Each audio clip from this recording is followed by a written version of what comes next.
Hey, this is Jason Kleberg from the Force 5 podcast, a show that forces a guest to come up with a movie-themed top 5 list topic, and then we reveal our picks on air. Top 5 heist films, top 5 tearjerkers, top 5 movie dogs. Every show you'll be asking yourself, what would be on my list? Guests include directors, screenwriters, actors, podcasters, musicians, authors, and even a professional wrestler. Subscribe to the Force 5 podcast, and you won't just be a listener, you'll be a list nerd. The Force 5 podcast, available wherever you're listening now. Do you love movies? So do I. What's up, y'all? It's KB, and I love movies, inviting you to listen to The Conversation, a film podcast where passion meets perspective and opinion. From the old school to the new, I invite a guest on to discuss the movies that thrill us, challenge us, break our hearts, or even blow our minds. There's always new episodes dropping wherever you get your podcasts. So join the conversation. We don't just watch movies. We love talking about them too. The Conversation with KB Loves Movies, a part of Someone's Favorite Productions podcast network. Welcome to Wake Up Heavy, my weird dad's weird podcast about weird movies. Hello again, this is Mark, and you are listening to the Wake Up Heavy podcast. Today I'm doing a mini-sode. I'm going to talk about horror subgenres. I'm going to kind of rattle off a list here. I think I have about 7 subgenres. These are ones that I tend to gravitate toward. And then a list of movies, current and past, that fall under these categories. And of course, this is, just me having a little bit of fun. These categories aren't hard and fast rules. Some fall into 2 categories. Maybe you disagree with my categorization. That's okay. They're just movies. We don't need to agree on everything. I think I mentioned last time I'm going to have some rustling papers here because if I go off of memory, I just totally lose it. So I'm going to try and stay on the mic here while I do this. And this isn't really in any particular order, although I did save one of my favorite subgenres for last. Some kind of particular order, I guess. Yeah, let's start. First subgenre I have is killer kids. And this is always fun, especially when they actually kill or, in some cases, get killed. Otherwise it kind of feels like a cheat in the movie when, they didn't really kill anybody, they just kind of hurt people. And there is, I think, 1 or 2 on here where maybe it's not so much killing, it's just an evil kid. So here's what I have. Devil Times 5, The Children. And there are 2 movies called The Children. There's one from 1980, which is pretty fun. And then there's another one from a couple years ago that's actually, I caught it on TV just out of the blue and was surprised at how brutal it was. So either one of those is worth a look. One of the weirdest movies that I've seen, The Pit, that's a Canadian kind of exploitation flick from the 70s, or maybe early 80s. That's pretty fun. If you can catch that, definitely do. And then 2 pretty current movies, Joshua and Orphan. And those both star Vera Farmiga, which is an added benefit. She's pleasant to look at. Plus, I love saying her name. The Good Son, Children of the Corn, and I'm referring to the original, seen a couple of the sequels, and I think I've seen the remake, and most of those are trash. Kill Baby Kill, Bloody Birthday, Village of the Damned, et al., Children of the Damned, remake, blah, blah, blah. Who Can Kill a Child, and its remake, and The Brood.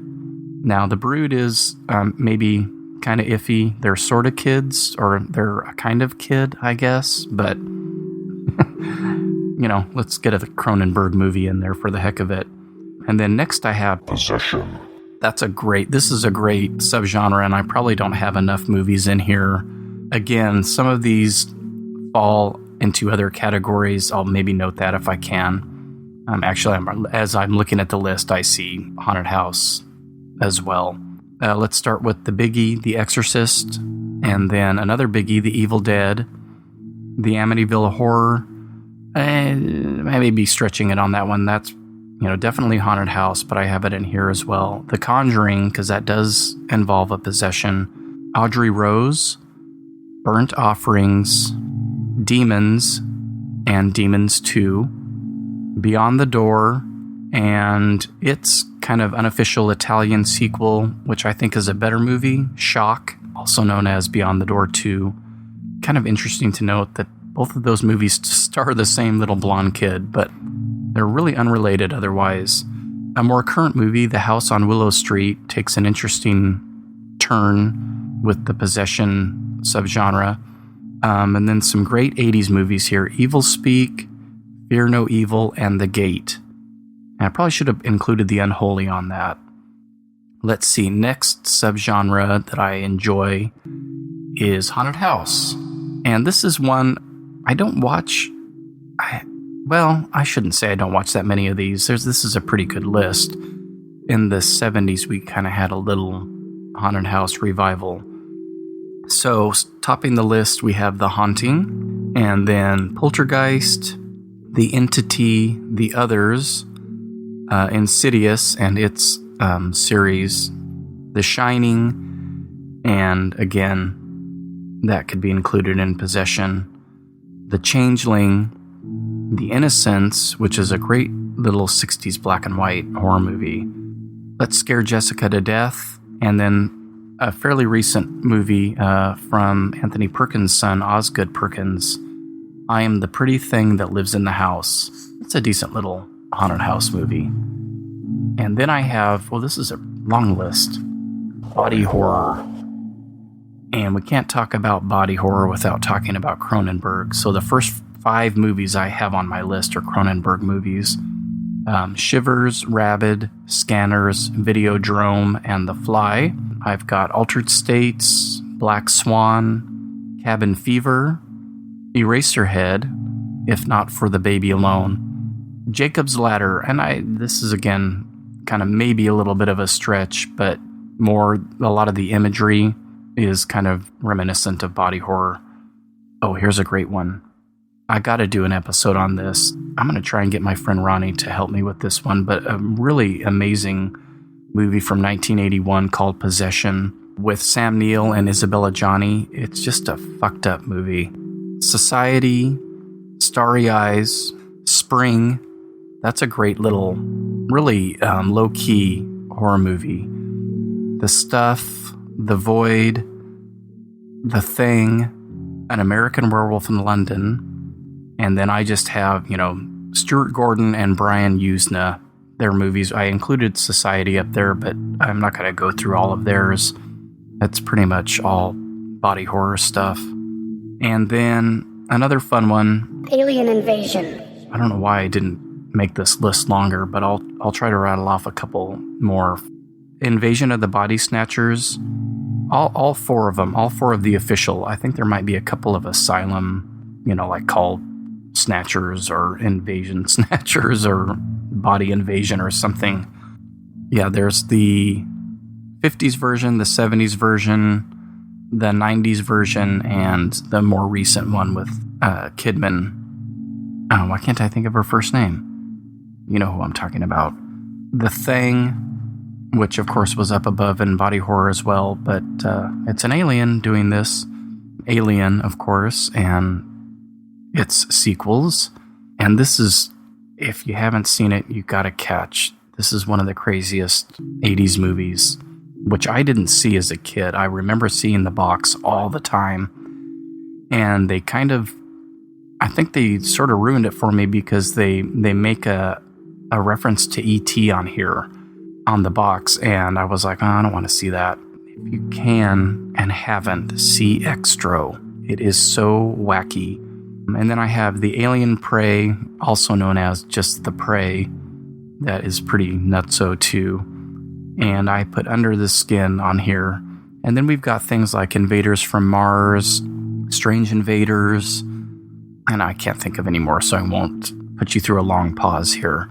This next subgenre is something that I kind of created on my own. I don't know what it what the proper term for it would be, but it's what I call hysterical women. I'm not trying to be disparaging, but I just think there was an interesting period in the 70s where there were a ton of these movies where the female lead was suffering from a mental disorder, either real or imagined.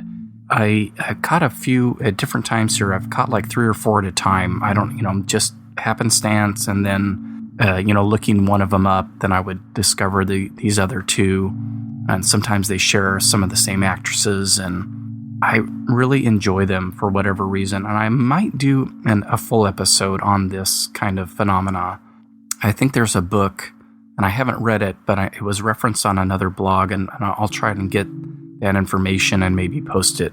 And I will get the title of the book, and I will give that at the end of the episode. So here's that list.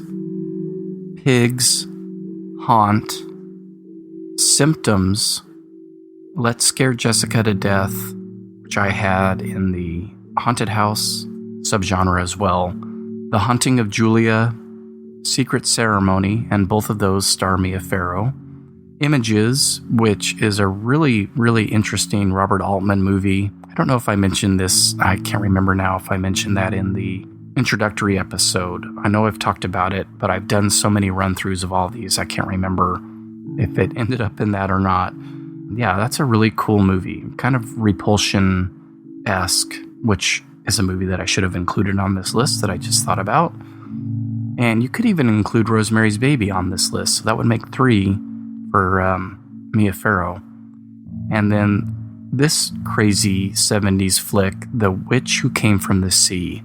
Catch it if you can. It is nutso.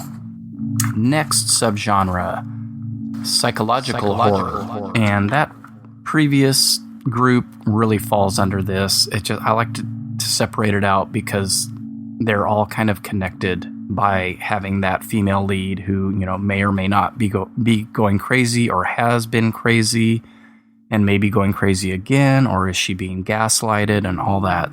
That kind of wraps up in with this. But I also included, for psychological horror, those movies that are kind of maybe considered thrillers and not so much horror. I would drag those hysterical women movies into this, along with the Polanski films that I mentioned, plus The Tenant by Polanski, and then Possession, which I mentioned earlier, The Shining, which I mentioned earlier, The Silence of the Lambs, Zodiac, and I have put Eraserhead in here, and 2 more David Lynch movies, Mulholland Drive and Lost Highway, just because of their overall kind of feeling. They're not horror, they're not even almost horror, but the idea of the switching bodies, and these people are going through really deep psychological problems, so I threw those in. 7, and I have on here Blue Sunshine, which is a trippy movie, and I have Jacob's Ladder, which of course is, I think I had in 2 other, or at least 1 other subgenre. And that leads me to my favorite subgenre, and that is cults. And I didn't put satanic cults because that's not always the deal. So I just kind of, I'm leaving it open there, because some of these might not fit in. Some of it's actually just religious cults, and actually I can see 2 on here, Deadly Blessing and The Visitor, aren't really about satanic cults. But I have Ride with the Devil, The Messiah of Evil, Deadly Blessing, which I just mentioned, The House of the Devil, Starry Eyes, which I'm going to say right now is one of my favorites of the last 5 years. That was a movie that I got turned on to. I don't know if it was The Nerdist. It was something online through Facebook or whatever. And you hear about these movies, and I think it played South by Southwest and got kind of some notice. And a lot of times you finally end up plugging into those movies, and it's just a big disappointment. But Starry Eyes hit me in all the right spots. So I may do a short episode on that someday. I've already had people kind of, it didn't really do that much for me, and that's fine. But it is a movie that I watch again and again. So I'll talk about that at some point. And then I included, this is another more recent movie that I really, really like, called Southbound. And it's an anthology, but I think my favorite part of the movie is the part with the weird cult in it. And then The Visitor, which I mentioned, Kill List, awesome movie from Ben Wheatley. The Wicker Man, of course, that has to be included. The Devils by Ken Russell.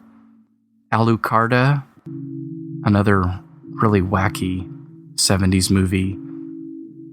This one might be a little bit of a stretch because it's not really a cult. This is maybe more of a possession movie. This is another recent movie that I really enjoyed. And again, another one from Osgood Perkins called The Black Coat's Daughter. And then a really recent movie that I loved, Hereditary, falls under this category. Children of the Corn, killer kids, but, they're also a cult. The Ritual, which is a recent Netflix movie. The Sentinel, which I really need to see again. I haven't seen that movie in years, and it's really freaky, and I loved it. The Invitation, The Blood on Satan's Claw, which is, oh man, that's a good one. Catch that if you can. I know it's streaming somewhere. Really, really weird. It's like if Polanski did a satanic cult movie. That's what I came away with. And yes, I realize I just said Polanski and satanic cult, and the next movie I mentioned. And then, of course, the king of all, or the queen of all satanic cult movies, Rosemary's Baby. And I will most likely do an episode, I know that I mentioned this at some point somewhere, on either Rosemary's Baby by itself or those three Polanski films that I've mentioned here, Repulsion, Rosemary's Baby, and The Tenant, the quote-unquote apartment trilogy. Yeah, Rosemary's Baby is the ultimate for me. And then I have some notable subgenres here that I enjoy, not stuff that I seek out all that much. And of course, with the last one, they're interesting to a point. But anyway, let me get through that notable subgenre list. Holiday horror, especially Christmas horror. Christmas Evil, Black Christmas, of course. There's a ton. Cannibal, zombies, reincarnation movies. And this was, again, a thing from the kind of harkens back to the 70s with movies like Audrey Rose and The Reincarnation of Peter Proud, both of which I caught when I was pretty young on TV. And then the last notable subgenre I have on here is the rape revenge subgenre. Last House on the Left, I Spit on Your Grave, Irreversible. There's been some recent ones too. I'm still waiting for Revenge to show up on Shudder. That's supposed to be pretty intense. And it's not, I'm not going to get into the politics of that. It's not a particularly enjoyable subgenre to dive into, but they are notable movies in a lot of cases, and I guess it's kind of enjoyable to see the tables turned and the gals getting their revenge, even though they're still pretty embroiled in misogyny. But it's not something I go tell people, you need to watch all these movies. And then some of my least favorite subgenres. I really have a hard time with found footage movies. There are only a few that I can get through. I enjoyed, to an extent, the VHS movies. 1 and 2 had some good points. They're so quick that you can kind of forgive the bad ones. But they had both of those, VHS and VHS 2, had some decent little stories in there. But Blair Witch, it's not one of my favorites. And the new one is just completely and utterly forgettable. Paranormal Activity, all that stuff just bores me to tears. One that I saw that I sort of enjoyed was Phoenix Forgotten. If they can make me buy into why they're still filming this, then they've got a leg up. But most times I'm just thinking, just throw the fucking camera down and get out of there. Yeah, it definitely is very low on the horror totem pole for me. And then another one that I just keep giving chances to is home invasion movies. Again, they just get so tropey and played out. I mean, this is something that's been going on, again, since the 70s with something like Straw Dogs. I just get they really frustrate me for some reason. I just get so angry. I'm like, just punch the dude in the face or whatever and get him out of your fucking house. And then another one that I kind of feel bad saying this, but horror comedy generally doesn't do it for me. And this is kind of strange because a lot of people consider an American Werewolf in London a horror comedy, and I don't. Even though John Landis directed it, I just don't see it being played for laughs. There are funny moments in the movie, for sure. There's funny moments in a lot of horror movies, but I don't think it's played as a comedy. I really, really don't. And we can disagree about that, and that's fine. But I don't include it in the horror comedy subgenre. One that I kind of liked was Tucker and Dale versus Evil, the first time I saw it.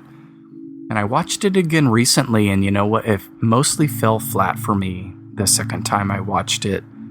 I still think it does a better job of playing on the tropes of the Cabin in the Woods sub-genre than Cabin in the Woods does. And that movie really doesn't work for me. Yeah, horror comedy just generally misses the mark. Oh, you know what? There was one kind of really cheesy movie that had me going for a while was Zombievers. And I think it still might be on Netflix. If it's not, it's streaming somewhere else. But I kind of enjoyed that one. It's super, super cheesy, but I got something out of it, I guess.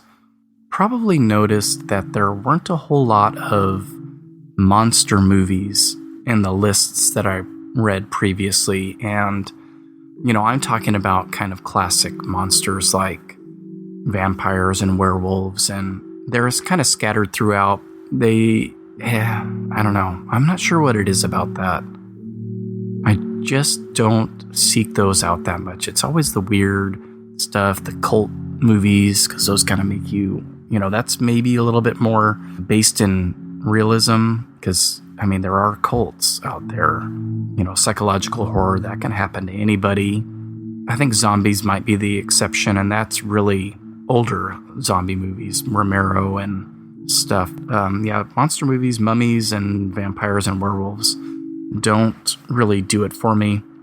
And even something like The Descent, it kind of, once those dudes show up, I almost lose interest. It's more interesting to figure out, you know, how are these gals going to get out of this place that they're trapped in beyond the having the monsters there. And it's probably going to seem a little odd for me to include this particular subgenre in my least favorite subgenres, but I have to include slasher films, which may seem very strange and almost sacrilegious for a horror movie fan to say, but it's just, I think it goes back to childhood, when I was really into horror movies in my teens, and other than Halloween, I really didn't watch that many of them. I didn't watch, as a kid, The Prowler or The Burning or Sleepaway Camp.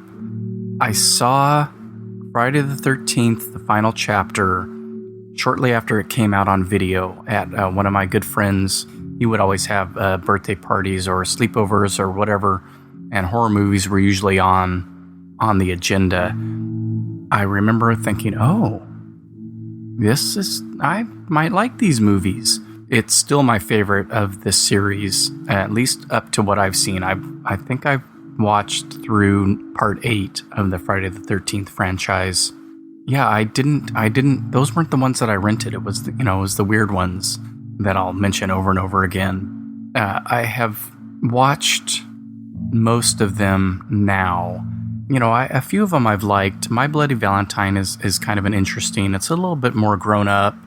I do like the first Friday the 13th, and part 2 is pretty good. Part 3 is when it starts to kind of fall apart for me. And I remember after enjoying the final chapter so much, part 5 was kind of ridiculous. but it has its moments. They all have their moments. They're not trash, but it's just not something that I really actively search for. I'm not really sure why that is. I think a lot of it is they're just not really all that scary. They don't have that weird tone that I obviously gravitate toward. So that's probably, they're more straightforward, and it's kind of, they're very note for note, and they get repetitive. So that might be part of it. I really do. Halloween is one of my favorite movies of all time. Black Christmas has become a favorite, and a movie that I actually think is better than Halloween. But I mean, it's a proto slasher. It started to lay the groundwork for slashers, but it's still very, very different from stuff like The Cabin in the Woods, masked killer slasher stuff. There are a couple of slasher movies that have a really different tone. Sleepaway Camp, which I never saw as a kid, because I knew nothing about the surprise twist ending. And then Slumber Party Massacre is another one that it got kind of twisted around. It was written by a feminist, and it was supposed to be a parody of the slasher, but it was filmed straight. And so it's got a really strange feel to it. It's actually pretty good. Those are two exceptions. And then I just want to say before I end here, I've omitted some movies, and of course I had some movies in there multiple times, and my list isn't an extensive list or an exact list or the perfect list. It's just stuff that I kind of thought of. I left out The Omen. I left out Magic, for psychological horror. There's tons of other ones. It's just kind of stuff that came off the top of my head, and movies that I tend to watch again and again. So come up with your own list maybe and compare and contrast, and we can all have a good time watching movies. So, okay, the name of the book that I mentioned is House of Psychotic Women, an autobiographical topography of female neurosis in horror and exploitation films by Kier La Jeunesse. And this was mentioned on an episode of Faculty of Horror, so I will link that episode, and I will link the Amazon link for the book. And as I mentioned, I haven't read it, but I think it dives into that hysterical women subgenre that I mentioned. And on the cover of the book is a still from Let's Scare Jessica to Death. I should probably check that book out, actually. And if I do an episode on that subgenre, then I will definitely dive into that book. That's it for today. Thanks very much for joining me on this mini-sode. I think we're running at about a half an hour here, so I don't know how mini that is. Medium-sode, I guess I could call it. But I appreciate you tuning in, and I might have a real mini-sode here before the next full episode, and that will just be another list of current horror movies, I would say from 2010 on, that I really like. And I think that you should watch them and watch them over and over again. Okay, so this is the end of Wake Up Heavy medium-sized episode number 1. I'm Mark, and thanks for listening. Bye.